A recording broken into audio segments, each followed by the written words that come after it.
They say the richest men have the most expensive secrets. Mine wasn't expensive, it was corrosive. It cost me my soul, but in return, it bought me the most perfect revenge imaginable. The human heart is not a pristine, logical organ. It is a battlefield, a demolition site, and sometimes, a forge where the most terrible weapons are crafted. My heart has been all three. They call me Alexander Xander Croft, a name now synonymous with ruthless deals and an impenetrable empire. But they don't know the cost. 20 years ago, I was a different man. The drive was there, a simmering volcano of ambition, but it was channeled into a blueprint for a life I believed was unshakable. I met Patricia during my MBA. She wasn't just beautiful, she was an ecosystem of social grace and calculated charm. I was the rough-edged striver from a working-class neighborhood, my knuckles still metaphorically scraped. She was the finishing school I never knew I needed. Our wedding was a spectacle of white and gold, a declaration of arrival. Mark, my best friend and first employee, was my best man. He was my opposite, where I was intense and brooding, he was affable and charming, with a disarming smile and a head of straw blonde hair. He clapped me on the back, his speech full of genuine seeming warmth. To Xander and Patricia, he'd toasted, "May your empire be as strong as your love." The irony now tastes like ash. When Sophia was born, my world crystallized. I remember the overwhelming, terrifying smell of hospital antiseptic and the shocking, primal scent of new life. I held her, this tiny, mewling creature with a shock of dark hair and eyes that seemed to hold the universe's ancient wisdom, and a ferocious, possessive love ignited within me. This was what it was all for. Not the money, not the power, but this. To protect this perfect being. Patricia was radiant in her exhaustion, and Mark was the doting uncle, always showing up with extravagant stuffed animals.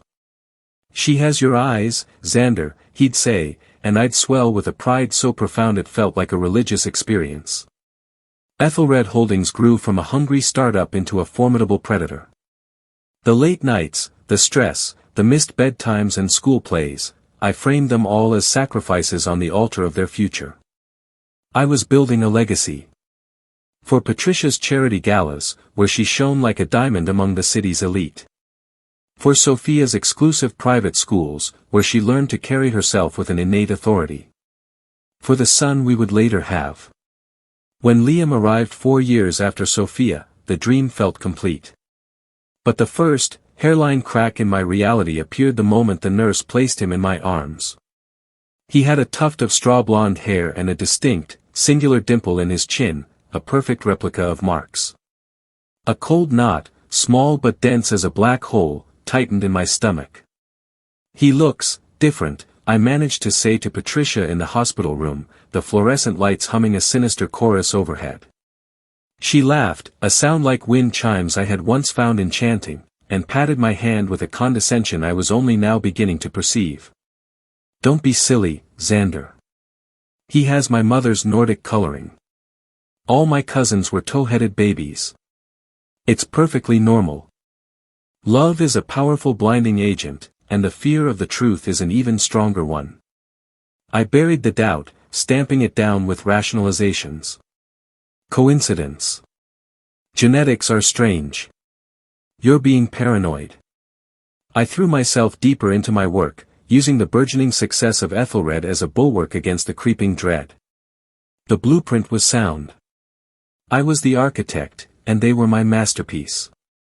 I was so busy laying the foundation, I never noticed the rot festering within the walls, nurtured by the two people I trusted most. The discovery was not a dramatic explosion but a silent, surgical strike into the heart of my existence. It was a Tuesday, humid and overcast, the sky a sheet of dull gray steel. I was scheduled for a pivotal merger in Tokyo, a deal that would cement Ethelred's place on the global stage and secure a level of generational wealth that was almost abstract. My driver, Charles, was waiting downstairs.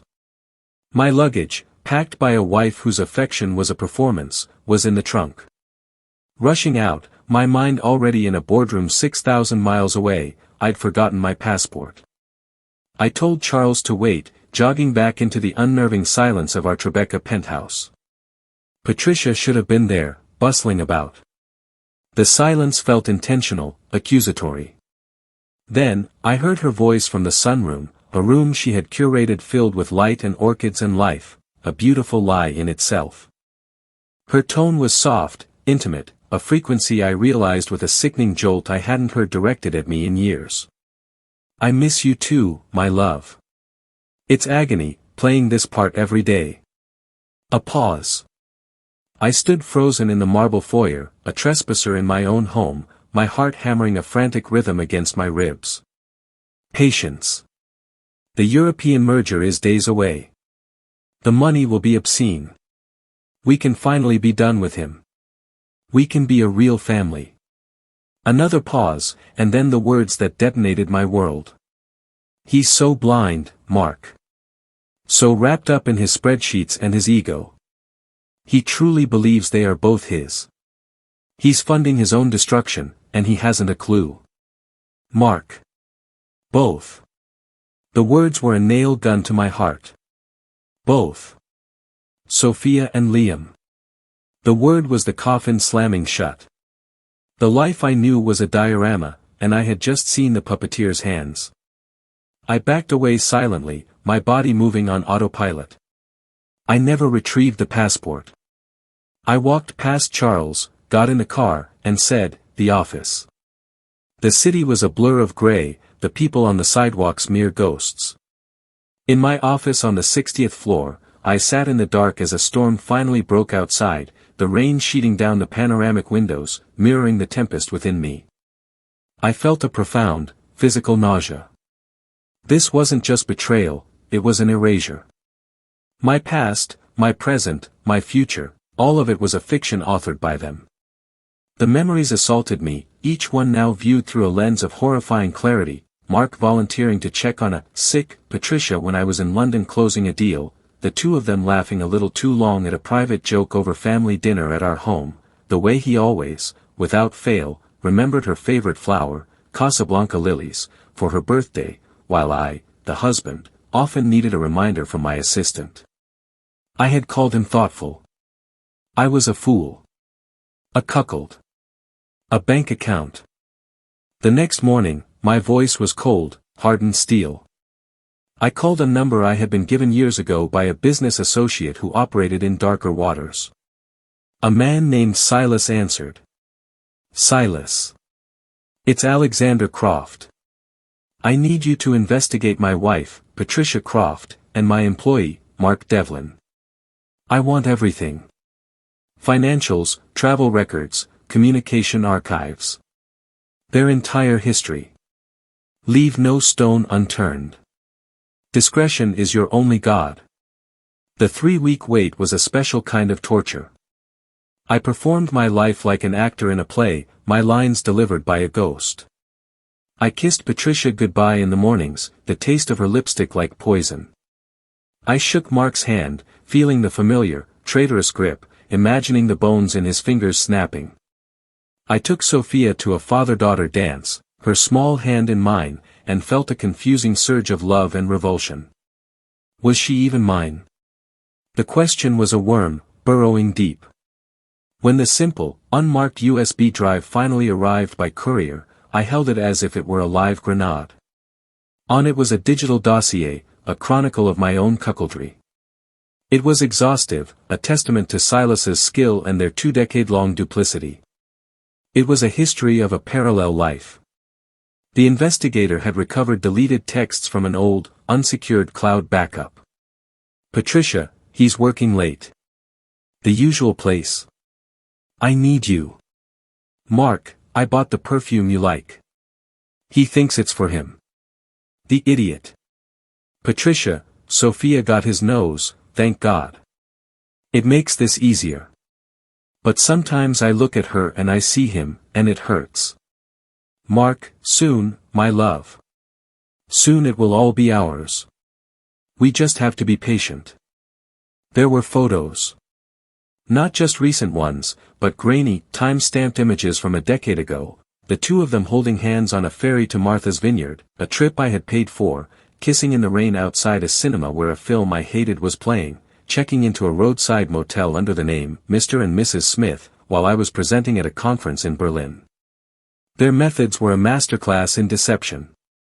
They used PTA meetings, children's birthday parties at our house, and even family vacations as cover.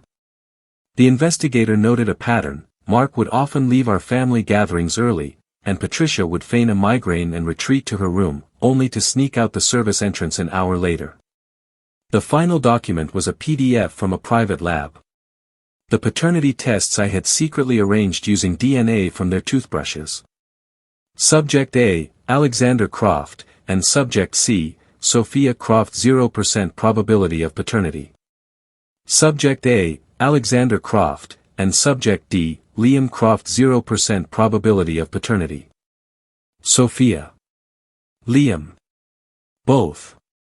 The two people I had loved most fiercely in this world, the two I had built my entire identity as a father around, were living, breathing evidence of my profound blindness. They were not my legacy, they were my humiliation, personified. The love I felt for them didn't vanish, it curdled, twisted into something painful and complex, tied irrevocably to the betrayal. They were both victims and instruments of the crime. The man I was, the believer, the builder, the father, died in that moment. What rose from the ashes was something colder, harder, and infinitely more patient. Revenge would not be a hot, impulsive act. It would be a long, calculated campaign of psychological warfare. I would become the puppet master, and their lives would be my stage. I would not just take everything from them, I would make them hand it to me, with smiles on their faces, believing they were winning until the very moment the ground fell away. My first move was a masterpiece of malicious irony. I called Mark into my office, the city sprawling beneath us like a kingdom I now saw as my battlefield. I had rehearsed this moment, savoring the subtle inflections of my voice. "Mark," I began, my face a mask of earnest gratitude and camaraderie. "This Tokyo deal, it's a game changer. It puts us in the big leagues for good. And I couldn't have done it without you." I leaned forward, projecting a warmth I did not feel, clinking my crystal tumbler of whiskey against his. "You've been more than a partner, you've been a brother. Through thick and thin." I saw the pride inflate his chest. He was savoring it, the ultimate victory, stealing my company's highest rewards while having already stolen my family. He preened under the false praise. "I'm creating a new role," I continued, watching his eyes light up with avarice. "Executive Vice President of Global Operations. It's yours. A 50% pay raise, stock options that will make you a very wealthy man in your own right, and an office right down the hall. We built this together, and will reap the rewards together." The greed in his eyes was palpable. He was being rewarded for his treachery. He shook my hand, his grip firm, his smile wide.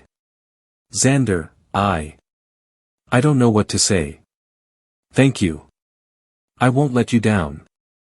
"Oh, but you will," I thought, a cold smile touching my lips only after he had turned to leave. "You have no idea you're being elevated to the highest point, only so your eventual fall will be that much more devastating. Enjoy the view while it lasts." At home, I became a ghost wearing the skin of a devoted, repentant husband. I performed my role with chilling, Oscar-worthy precision. After a particularly difficult quarter, I bought Patricia a diamond necklace from Van Cleef & Arpels. "For putting up with my absences, my love," I said, my voice dripping with fabricated guilt as I fastened the cold stones around her warm neck. "For being the rock of this family while I was out chasing shadows." She accepted it with a serene smile, a smile that now seemed to hold a universe of contempt and secret victory. I planned a lavish family vacation to the Maldives, watching her bask in the luxury my betrayal-funded success provided. I took pictures of her laughing on the white sand beach, her body slick with sunscreen, and all I could see was the phantom image of Mark standing beside her, his arm around her waist. Every gift was a poison pill, every kindness a layer of cement in the wall I was building around her. Simultaneously, I began my most insidious work, turning my children, our children, against her. It was a subtle, psychological war waged in the domestic trenches, a campaign of slow, deliberate alienation. When a teenage Liam, struggling with the pressures of high school and the unspoken tensions at home, brought home a report card with plummeting grades, Patricia launched into him at the dinner table. "This is unacceptable, Liam. If you want to get into an Ivy, you can't be slacking off like this. No more video games, no more going out with your friends until this is sorted. I will not have a son of mine be an underachiever." I waited for her to finish, letting her words hang in the air, sharp and critical. Then I intervened, my voice calm and reasonable, a placid lake to her jagged ice. "Patricia, enough," I'd say, placing a gentle, restraining hand on her arm. "He's struggling, not rebelling. Pressure isn't the answer. He needs our support, not our criticism. He'll find his way." I would then take Liam out for a greasy burger, to a Knicks game, becoming his sanctuary, his confidant. "Your mother means well," I'd tell him in the darkened arena, the roar of the crowd masking our conversation, "but she doesn't understand that sometimes you need to fail a little to find your own way. I trust you." I saw the gratitude in his eyes, the relief. I was his ally. With Sophia, it was more nuanced. She was in her first year at Columbia, and Patricia was furious she had chosen art history instead of business or law. "It's a useless degree, Sophia. What are you going to do with it? Marry well? You need to be able to stand on your own 2 feet. This is a fantasy." I took Sophia for a long walk in Central Park the next day, the autumn leaves crunching under our feet. "Don't listen to her," I said, my tone gentle but firm. "She has a brilliant, curious mind, Patricia," I said later that evening, deliberately framing it as a defense of our daughter to her face. "Let her find her own path. The world needs people who understand beauty and history, not just spreadsheets. I'll ensure she has every opportunity, no matter what she chooses. Your passion is your currency, Sophia, not a business degree." I positioned myself as their understanding hero, their generous benefactor, while slowly, methodically painting their mother as a critical, unsupportive nag who valued appearances and security over their genuine happiness and individuality. And Sophia, my beautiful, intelligent Sophia. She was her mother's mirror image, but I began to see her as the master key to my ultimate vengeance. She was Patricia's pride and joy, her reflection, her greatest achievement. To corrupt that, to claim it for myself, would be a wound from which Patricia could never recover. It would be the desecration of her masterpiece. I began to cultivate Sophia with the focus of a master sculptor. After her graduation, I made her an offer I knew she couldn't refuse. "The empire needs fresh eyes, Sophia. A new perspective. Come work with me. Be my special projects assistant. See how it all works from the inside. It will be yours to lead one day, if you want it." I made her my personal shadow on trips to Milan and Dubai. I introduced her to powerful people as my daughter, and my most trusted advisor. She thrived under the attention, her natural intelligence sharpening, her admiration for me curdling into something deeper, more proprietary. We were a team. Xander and Sophia against the world. The bond we forged in the crucible of high-stakes business was stronger, I knew, than the brittle, conditional love her mother offered. The pivotal shift happened in Dubai. We were on the private terrace of the Burj Al Arab, the Persian Gulf, a black expanse studded with the lights of distant dhows. The air was warm and heavy with the scent of salt and exotic blooms. The silence between us was comfortable, intimate, charged with our shared success after a hard-won negotiation. "You've been quiet tonight, Dad," she said, sipping her glass of vintage Dom Perignon, her eyes reflecting the city's glitter. I let a profound, soul-deep weariness settle on my features. I stared into my drink as if searching for answers in the bubbles. "It's your mother, Sophia." I let the sentence hang, a bait she immediately took, leaning forward, her concern a tangible thing. "What about her?" she asked, her voice laced with a protective edge. I looked out at the glittering city, a king surveying a kingdom that felt like a gilded cage. For years. I've had my suspicions. And now. I have confirmation. There has been someone else. For a very, very long time. Her face was a canvas of confusion. Who? I met her gaze, my eyes filled with a pain that was, for once, entirely real. Mark. The shock on her face was a physical thing. She recoiled slightly, the champagne flute trembling in her hand. Mark. You're Mark. But, he's your friend. He's like an uncle to me. That's disgusting. I thought so too, I said, my voice a low, pained rumble. I took out my phone and showed her a single, doctored photo from the dossier, one that Silas had expertly altered to appear as if it was taken just a few months ago, not 2 decades. It was a clear, damning shot of them kissing passionately in a parked car near our summer house. I found this. It's been going on for a long time. It hollowed me out, Sophia. Building all of this, I gestured to the world below, for a woman who was sharing her life, her bed, with my closest friend. You and Liam were the only things that kept me from crumbling completely. The transformation in her was instantaneous and absolute. Her green eyes, so like her mother's, hardened with a ferocious, protective loyalty to me. The foundation of her reality shifted, and she clung to me as the only solid rock in a world of quicksand and lies. That bitch, she whispered, the word a venomous dart aimed straight at her mother's heart. How could she? After all you've done for us. For her. The lies, all the lies. The seed of hatred was planted, and I had carefully tilled the soil for years. Now it bloomed, dark and venomous. The final act of our corruption took place several months later in a secluded villa in Saint-Tropez, all white stone and blue shutters, hidden among cypress trees. We had just acquired a rival firm in a brilliantly executed hostile takeover. The victory was intoxicating, a shared high that felt more like a drug than a business achievement. We celebrated with a bottle of 1945 Romani Conti, a wine so rare it was like drinking history, each sip worth a small car. The scent of night-blooming jasmine and bougainvillea was thick in the air. The energy between us was electric, charged with a new and dangerous tension. She saw me now as a wounded lion, powerful and betrayed, and she, the only one who understood my pain, the only one worthy of standing by my side. She moved closer on the plush outdoor sofa, the silk of her dress whispering against my linen pants. She placed her hand on mine. Her touch was no longer filial, but possessive, claiming. She never deserved you, Sophia said, her voice thick with wine and a raw, unfiltered emotion. She never saw the man you are. Only the bank account. She doesn't know what it's like to build something, to fight for it. We do.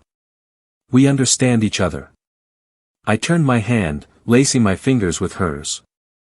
The gesture was deliberate, a line crossed, a boundary evaporated. I'm not your father, Sophia, I stated, my gaze locking with hers, intense and unblinking in the moonlight. Confusion. Hurt. A flicker of fear. What are you talking about? Biologically. I'm not your father. I watched the storm of emotions, shock, hurt, betrayal, wreak havoc on her beautiful face. I saw the moment her world fractured again, the second foundational lie of her life exposed. Then I leaned in, our faces close enough to feel the warmth of each other's breath, to share the same air. But I am the only father you have ever known. The only one who has ever loved you, protected you, built a world for you. They lied to us. To both of us. They created this fiction. We are the only real thing in this entire, beautiful lie. They created this world of deception, but we can create our own truth. A truth they can never touch. The boundary between father and daughter, protector and protected, evaporated. We were no longer parent and child, but co-conspirators, united against a common enemy. The shared betrayal became a perverse aphrodisiac, a bond stronger than blood. We were two survivors on a life raft, cast adrift by the same storm. That night, in the master suite of the villa, the mood was thick with unspoken intent. The French doors were open to the terrace, and the moon cast long, dramatic shadows across the silk-covered bed. I poured us both a glass of amber-colored Armagnac, our fingers brushing as I handed her the glass, a spark of static electricity jumping between us. The air crackled. It wasn't a seduction of words, but of a shared, grim understanding. We were about to cross the Rubicon, and we were crossing it together, hand in hand. When I finally cupped her face, my thumb stroking her cheekbone, it was not a gesture of paternal comfort. It was a claim. Her eyes widened, a flicker of the old reality in their depths, but she didn't pull away. She leaned into the touch, a silent, defiant surrender. When our lips met, it was a seal on a dark pact. It was the moment I reclaimed my stolen manhood by committing the ultimate transgression. It felt less like a sin and more like a reclamation of power, a perverse baptism. As I led her to the bed, a part of my mind, cold and detached, acknowledged the monstrousness of the act. But a larger, more dominant part celebrated its brutal, poetic perfection. This was the cornerstone of my revenge. This was the point of no return. What followed was a twisted, secret courtship, conducted in the shadows of our public lives. I wooed her with a predator's focus. I bought her an emerald necklace, to match the fire in your eyes, a fire your mother never had, a fire she tried to extinguish. Our dinners were no longer about business strategy but about our future, a future where Patricia and Mark were erased, ghosts in a mansion we would build together. I made her feel like a queen, chosen and powerful, all while ensuring her hatred for her biological parents was the bedrock of our bond. It was the most important, most despicable performance of my life, and I played the role of devoted lover with a conviction that scared even me. When she told me she was pregnant 2 months later, her face a canvas of anxiety and a strange, defiant pride, I felt a surge of triumph so profound it was almost religious. The final piece of the weapon was forged. My true, biological heir, was on its way. The circle was complete. The stage was set. I summoned them to my office on a bright, unforgiving Monday morning. Patricia, dressed in her expensive, brand-name yoga attire, looked mildly irritated at the interruption to her pampered routine. Mark, in his impeccably tailored VP suit, looked obsequiously eager, no doubt expecting to be handed another golden opportunity, another piece of my empire. I stood before my desk, the power position, my back to the wall of windows, the entire city literally at my back. Sophia stood beside me, her posture defiant, her chin held high, one hand resting possessively on the slight, telling curve of her stomach. Patricia, Mark, I began, my voice devoid of all emotion, flat and cold as a steel blade. This meeting is to discuss a corporate and personal restructuring. I slid the thick stack of divorce papers across the polished mahogany toward Patricia. The sound of the paper scraping on the wood was unnaturally loud in the tense silence. Our marriage is dissolved. You receive nothing. The prenuptial agreement you signed, with its ironclad fidelity clause, is unequivocal. Your 20-year affair with Mr. Devlin constitutes a fundamental and material breach. Her mouth fell open. Her eyes darted from me to Sophia and back, a flush of anger rising on her expertly maintained cheeks. Xander, what is this? What is this nonsense? What lie has she told you? She spat, glaring at Sophia with pure, undiluted maternal venom. I ignored her, a dismissal more powerful than any retort. I turned to Mark. You are terminated, Mark. For gross misconduct and a profound betrayal of fiduciary trust. I slid the copies of the paternity tests across the desk. They landed with a soft, final slap. It appears you have been profiting, both personally and professionally, from the man whose life you helped systematically dismantle. Your severance package is void. Your stock options are forfeit. Security will escort you from the building. Your personal effects will be sent to you. Mark's face went from confusion to dawning horror to sheer, undiluted terror as he scanned the documents. He understood the financial and social abyss that had just opened beneath his feet. "Xander, wait, you don't understand, we can explain." He stammered, his voice cracking, the facade of the confident executive crumbling into dust. Then, I delivered the killing blow. The coup de grace. I put my arm around Sophia, pulling her close in a gesture of unmistakable, conjugal intimacy. "There's one more thing," I said, my voice dropping to a deadly, calm whisper that cut through their panic.